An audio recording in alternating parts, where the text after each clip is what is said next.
हरे कृष्ण।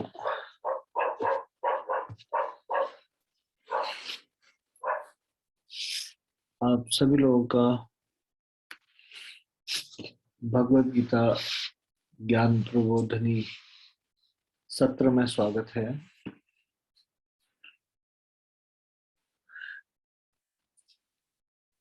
हम इसके 11वें अध्याय से चर्चा कर रहे हैं, जिसका शीर्षक है पूर्वता की ओर अग्रसर।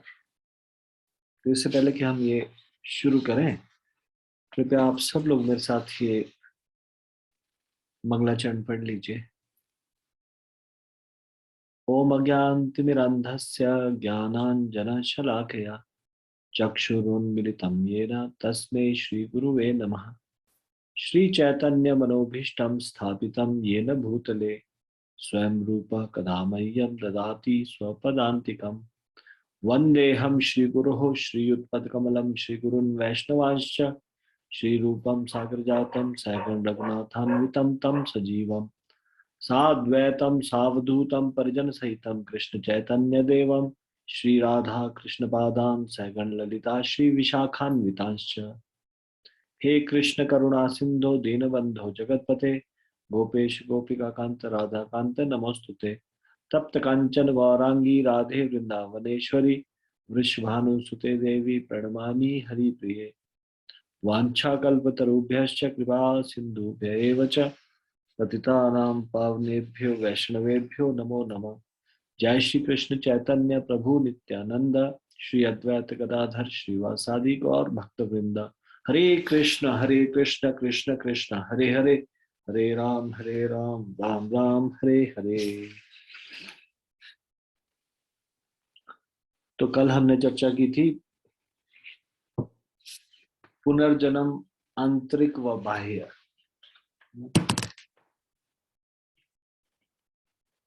Reincarnation internal and external. आज हम चर्चा करेंगे भौतिक शरीर के 6 रूपांतरण, 6 transformation of the material body. जिन लोगों को भी भौतिक शरीर मिला है उनको 6 परिवर्तनों से होकर गुजरना पड़ता है। तो ध्यान से सुनिएगा। इस भौतिक जगत में प्रत्येक जीवित शरीर को 6 परिवर्तनों से होकर गुजरना पड़ता है।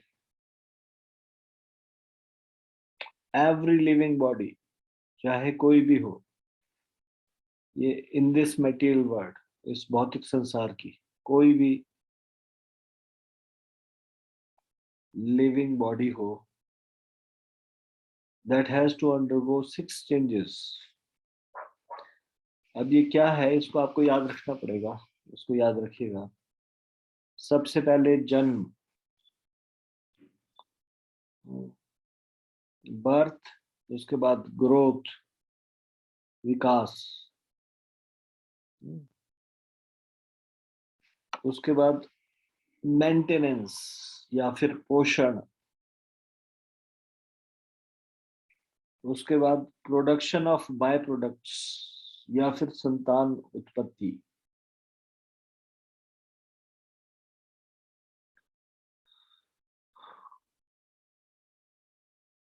उसके बाद डिमिन्यूशन, डिमिन्यूशन मतलब क्षय।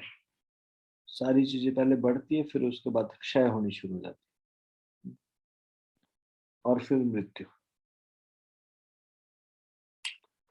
देखो, पहला और आखिरी तो बड़ा इजी है याद रखना, जन्म और मृत्यु। पहला नंबर जन्म और छठवां नंबर मृत्यु। तो 6 परिवर्तन क्या हुआ? पहला परिवर्तन जन्म, आखिरी परिवर्तन मृत्यु। इसके बीच में 4 आपको ये याद रखना। 4 क्या? पहले ग्रोथ यानी कि पोषण, सॉरी विकास, है ना। ग्रोथ के बाद मेंटेनेंस, मेंटेनेंस मतलब पोषण, ठीक है। विकास, पोषण, उसके बाद ऑफ स्प्रिंग्स या फिर बाय प्रोडक्ट्स, जिसमें कि संतान या फिर कुछ भी केमिकल्स या कोई भी चीजें, उत्पन्न करना। उत्पन्न करना मतलब, तो संतानोत्पत्ति भी हो सकता है, कोई रसायन भी उत्पन्न किया जा सकता है। तो प्रोडक्शन ऑफ बाय प्रोडक्ट्स इसको बोलते हैं। ठीक है, ये तीसरा। और चौथा क्या है? डिमिन्यूशन। मतलब इन जन्म और मृत्यु के बीच में चार होता है। डिमिन्यूशन मतलब क्षय। तो विकास, पोषण, संतानोत्पत्ति और क्षय, ये चीज आपको जन्म और मृत्यु के बीच में याद रखनी। जन्म, विकास, पोषण, संतानोत्पत्ति और क्षय। याद रहेगा? किसको याद है? 6 चीजें। What are the 6 changes every living body in this material world has to undergo? 6 चीजों में क्या सब जीव, जितने भी जीवित शरीर है इस भौतिक जगत में, उनको 6 परिवर्तनों से गुजरना पड़ता है। ये 6 परिवर्तन क्या है? अभी अभी बताया, याद करवाया आप लोगों को।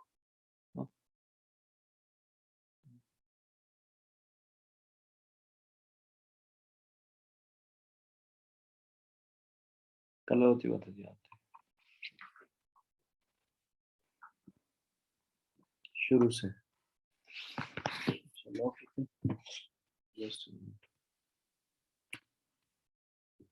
यस माता जी बताइए। हरे कृष्ण प्रभु जी, दंडवत प्रणाम। पहला जन्म, फिर ग्रोथ, दैट इज विकास, फिर पोषण, फिर संतान उत्पत्ति, फिर जाके क्षय, फिर मृत्यु। हरे कृष्ण प्रभु जी, दंडवत प्रणाम।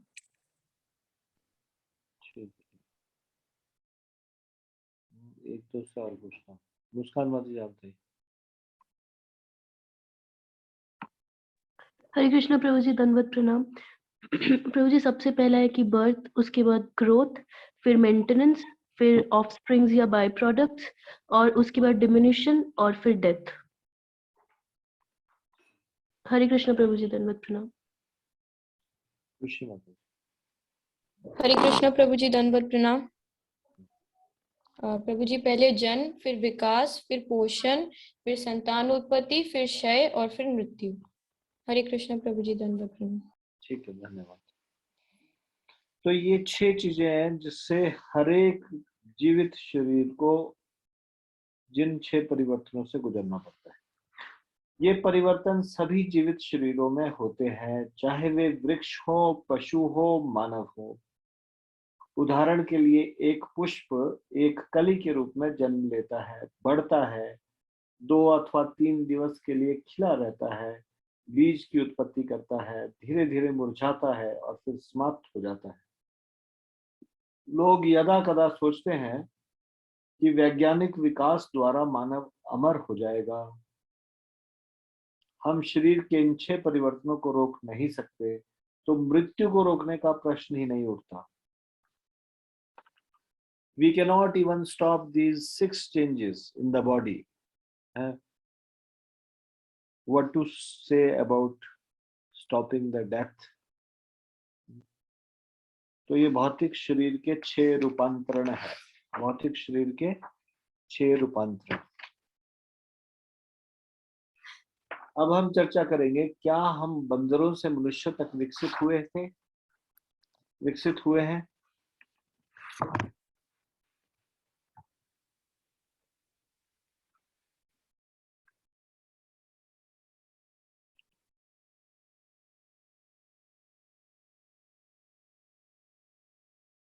इसको इंग्लिश में ऐसा लिखा है, did we evolve from branches to benches? Branches to benches means were we living earlier in forest? क्या हम एप्स थे, बंदर थे जो ब्रांचेस में रहते हैं और हम बेंचेस में बैठते हैं, अब मनुष्य होके? क्या हम बंदरों से मनुष्य तक विकसित हुए हैं? तो इसको ध्यान से सुनिए, अच्छे से इसको सुनिए। क्या हमारे गौरवशाली पूर्वज सिमियनों से विकसित हुए थे? सिमियनों मतलब बंदर जैसे जीव।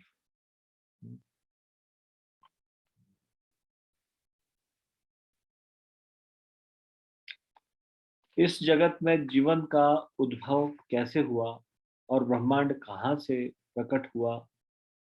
जीवन का उद्गम तथा ब्रह्मांड का उद्गम सदा से दो चुनौती भरे क्षेत्र रहे हैं,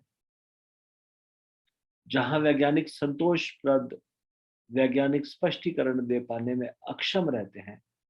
वर्तमान में प्रचलित सिद्धांत सत्य की अपेक्षा निराधार कल्पनाएं अधिक है।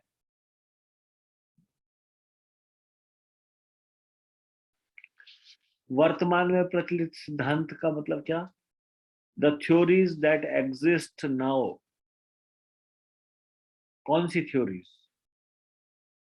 About origin of life and about origin of universe. जीवन का उद्गम कैसे हुआ, ब्रह्मांड का उद्गम कैसे हुआ, इसके बारे में जो भी हम साइंस में पढ़ते हैं, थ्योरीज जो अभी एग्जिस्ट करते हैं, they are more of speculation than truth. तो स्पेकुलेशन है। स्पेकुलेशन का मतलब होता है कल्पनाएं। सत्य नहीं, सत्य की अपेक्षा, सत्य की अपेक्षा निराधार कल्पनाएं अधिक है। हमारे वैदिक स्क्रिप्चर्स, वैदिक शास्त्र ब्रह्मांड के उद्भव के साथ साथ जीव योनियों के उद्गम का भी विशद निरूपण करते हैं।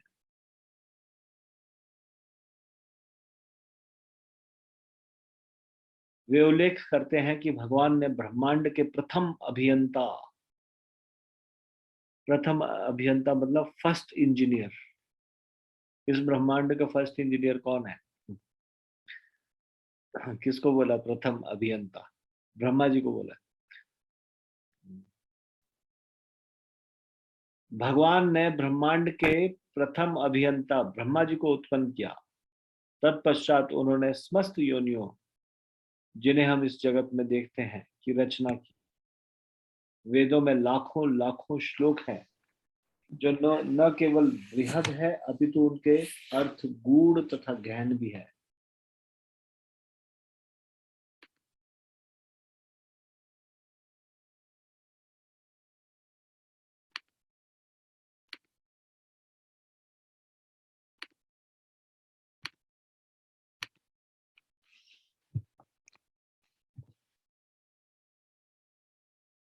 वेदों में लाखों लाखों श्लोक है जो न केवल बृहद है अपितु उनके अर्थ गूढ़ और गहन भी है, और उन्हें ब्रह्मा से नारद और परंपरा में आचार्यों को सौंपा गया। हम वैदिक साहित्य की प्रज्ञा को न केवल आध्यात्मिक अपितु भौतिक क्षेत्रों में भी देख सकते हैं।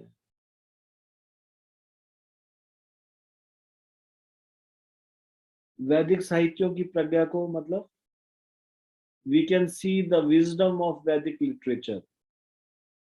जो वैदिक साहित्यों का विजडम है उसको हम not only spiritual but in material fields we can see that, हम उसको देख सकते हैं।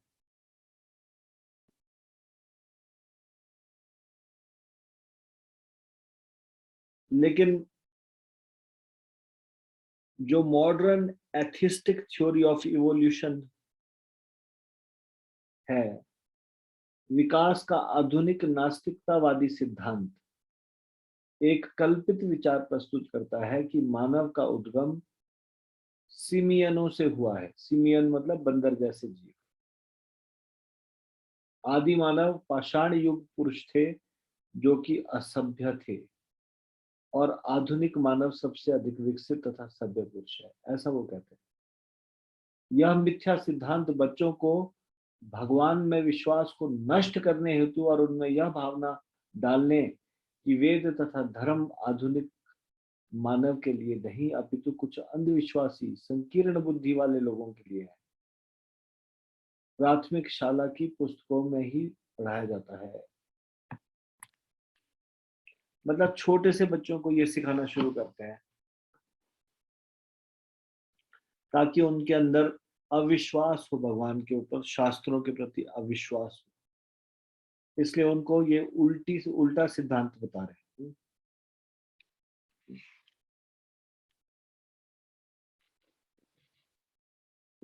तो उनको स्टोन एज बताया जाता है।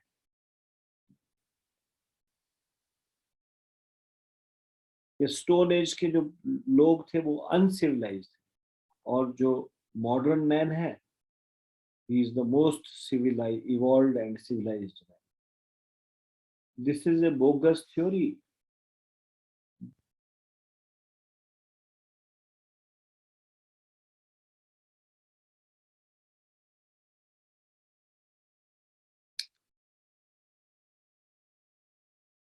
ये बोगस थ्योरी एलिमेंट्री स्कूल से ही की किताबों में बतानी शुरू कर दी गई, ताकि बच्चों का फेथ भगवान में समाप्त हो जाए और उनके अंदर ये भावना है कि ये वेद इत्यादि ये हम मॉडर्न मैन के लिए नहीं है, ये तो सुपरस्टिशियस नैरो माइंडेड लोगों के लिए।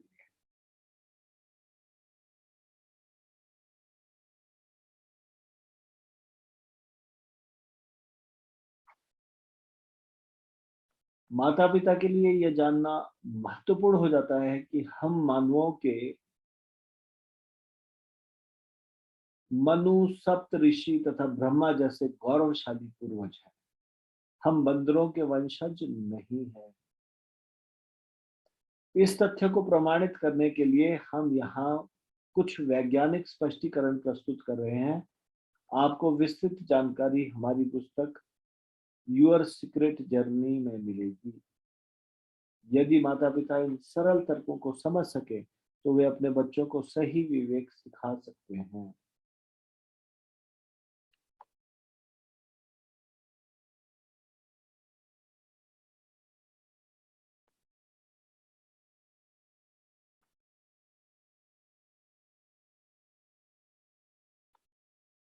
तो पहली चीज पे चर्चा करेंगे, fossil records disapprove Darwin's evolution theory. जो जीवाश्म अभिलेख वो डार्विन के विकासवाद के सिद्धांत को खंडित करते हैं।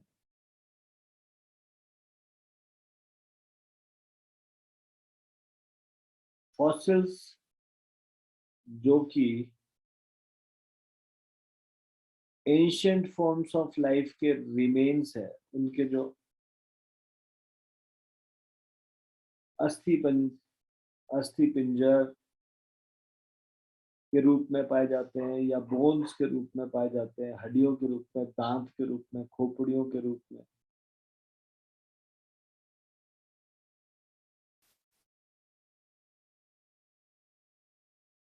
जो प्राचीन जीव योनियों के अवशेष हैं,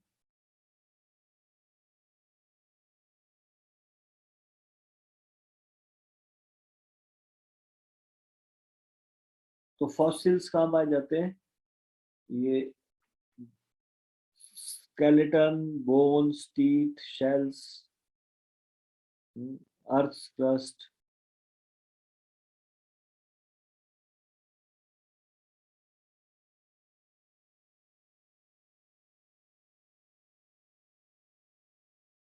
पृथ्वी पर आज प्राणी अन्य किसी रूप में विकसित होते हुए नहीं देखे जाते, जैसे कि सिमियनों का मानव में परिवर्तित हुआ। तो पहले तो अगर हम बंदर से आदमी बने तो आज बंदर से आदमी क्यों नहीं बनते? हम बंदर से कैसे आदमी बने? मतलब अब क्या ऐसा चमत्कार हो गया कि अब बंदरों से आदमी नहीं बनते, पहले ही बंदर से आदमी बने। अगर ऐसा माना जाए कि बंदर से आदमी बने, अब क्यों नहीं बनते?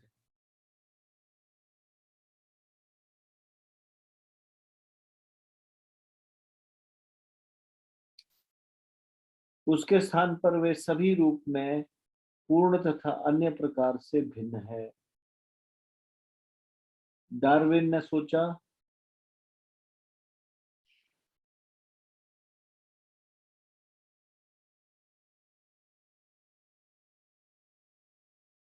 कि फॉसिल्स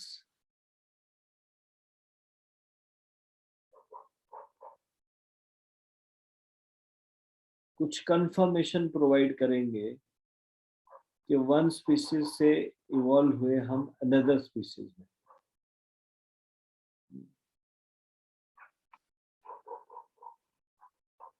यदि विकास का एक तथ्य होता तो भुजाओं, टांगों, पंखों, आंखों तथा अन्य अस्थियों व अंगों के विकास के कम से कम कुछ जीवाश्म होने चाहिए। उदाहरणार्थ मछली के पंख, पैरों तथा पंजों के तथा अन्य अस्थियों व अंगों के विकास के कम से कम कुछ तो जीवाश्म होने चाहिए थे, कुछ तो फॉसिल्स होने चाहिए थे।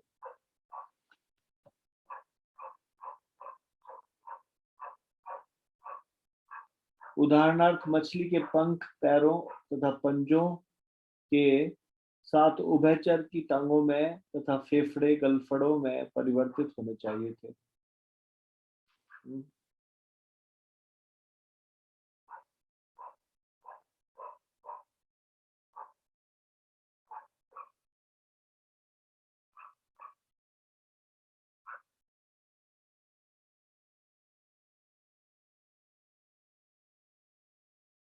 पक्षियों के पंखों में बदलते हुए अग्र अंगों, पंजों में बदलते हुए पीछे के अंगों, पंखों में बदलते हुए शल्क और नुकीली चोंचों में बदलते हुए मुंहों के साथ रेंगने वाले जीव होने चाहिए। यदि जीवित प्राणी भगवान द्वारा बनाए गए हैं तो जीवाश्म अभिलेख में कोई भी अपूर्ण, अपरिष्कृत अस्थियां अथवा अंग नहीं होंगे, बल्कि सभी जीवाश्म पूर्ण तथा बड़े ही पेचीदा होंगे, जैसे कि आज के जीवित प्राणी हैं।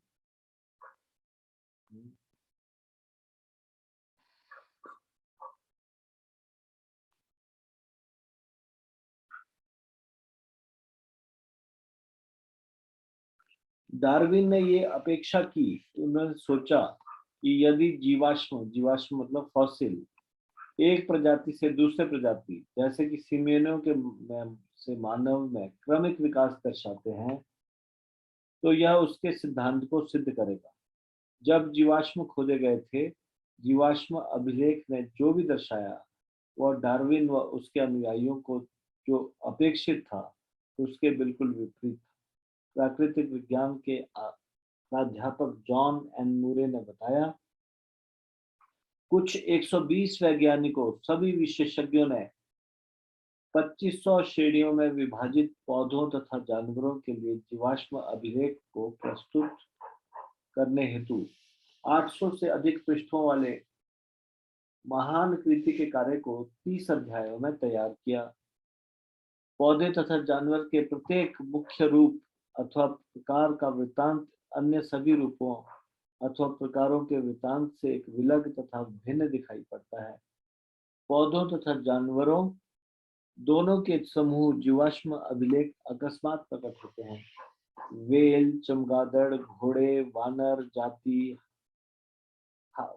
जाति, हाथी, खरगोश, गिलहरियां इत्यादि सभी शुरुआत में एक दूसरे से उतने ही भिन्न थे जितने कि आज है। वे सभी किसी पूर्व प्रजातियों से विकसित नहीं हो रहे हैं। जीव वैज्ञानिक कॉफिन ने घोषित किया, धर्मनिरपेक्ष वैज्ञानिकों के लिए जीवाश्म यानी कि फॉसिल पूर्व काल में जीवन के प्रमाण तत्वात्मक तथा अंतिम उपाय है, क्योंकि जीवाश्म अभिलेख ही जीवन का केवल मात्र अधिप्रमाणित इतिहास विज्ञान को उपलब्ध है। यदि जीवाश्म का यह इतिहास विकासवाद के सिद्धांत से मेल नहीं खाता, यह क्या सिखाता है? यह हमें बताता है कि पौधे तथा जानवर उनके मूल रूप में रचे गए थे। जीवाश्म अभिलेख के मौलिक तथ्य सृजन को सिद्ध करते हैं, न कि विकास को। खगोल शास्त्री ने अपनी पुस्तक कॉस्मोस में स्पष्ट रूप से स्वीकार किया, जीवाश्म प्रमाण एक महान रूपकार की योजना के अनुकूल हो सकते हैं।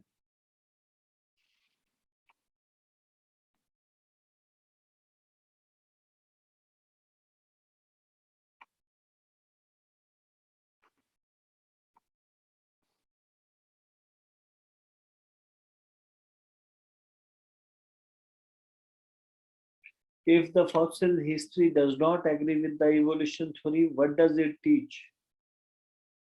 It tells us that plants and animals were created in their basic forms.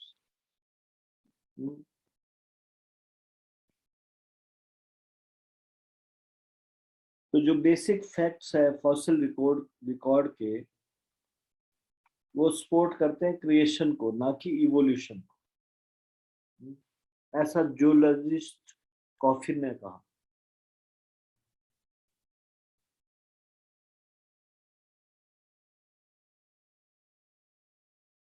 तो डार्विन ने जो सिद्धांत दिया उसकी पुष्टि नहीं हो पाई बात।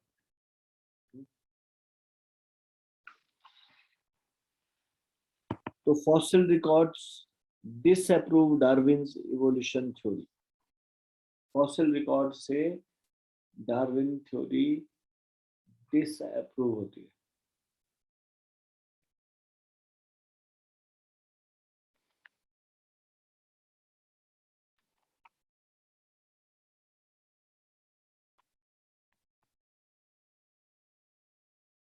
सेकंड जो इम्पोर्टेंट चीज हम अभी डिस्कस करेंगे, क्या हम बंदरों से मनुष्य तक विकसित हुए हैं, इस पे एक अन्य विचारणीय जो पॉइंट है वो है, no one has seen one species changing into another. किसी ने देखा आज तक ऐसा कि एक स्पीसीज दूसरे स्पीसीज में चेंज हो गई हो? फॉसिल रिकॉर्ड तो फेल हो गए पहले ही। जो हमने फर्स्ट पॉइंट में हमने पढ़ा कि फॉसिल रिकॉर्ड से इवोल्यूशन प्रूव नहीं हो पाया। इवोल्यूशन के बारे में नहीं बताता फॉसिल रिकॉर्ड्स।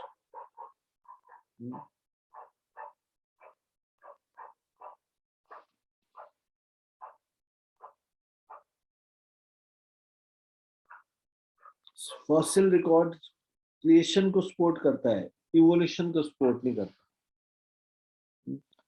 तो सब सेकंड इंपॉर्टेंट पॉइंट है, एक प्रजाति को दूसरी प्रजाति में बदलते हुए किसी ने नहीं देखा।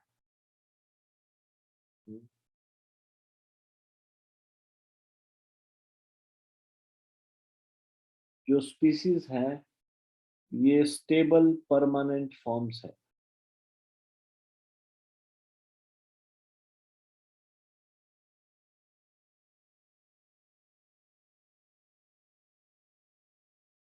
विकासवादी यदा कदा प्रजनन द्वारा नई प्रजातियों को देखने अथवा उनके आविर्भाव के कारण का दावा करते हैं।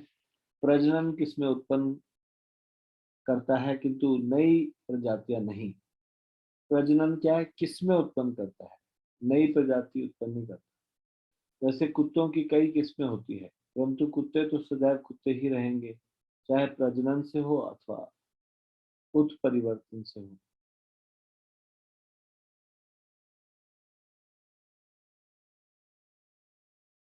पीढ़ी दर पीढ़ी सुअर सुअर ही रहेंगे और सिंदूर के वक्त सिंदूर के वृक्ष ही रहेंगे। अतः विज्ञान का सार कहता है, कोई भी जीवाश्म अथवा अन्य शारीरिक प्रमाण मानव को प्रत्यक्षतः सीमियन या बंदर जैसे जीव के साथ नहीं जोड़ता। बाकी जो पॉइंट्स हैं उस पर हम चर्चा करेंगे अगले प्रवचन में।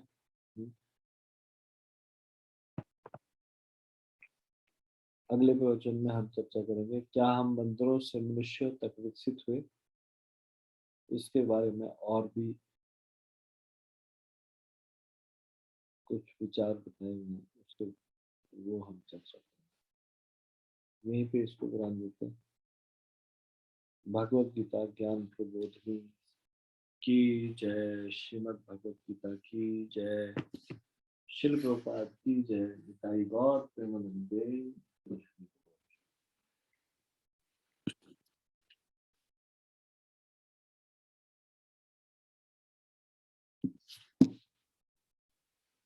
धन्यवाद। श्रीमद् भागवतम हम आज नहीं चर्चा करेंगे, कल सुबह ही चर्चा करेंगे। अभी आप लोग एक रिकॉर्डेड लेक्चर सुनेंगे, ठीक है?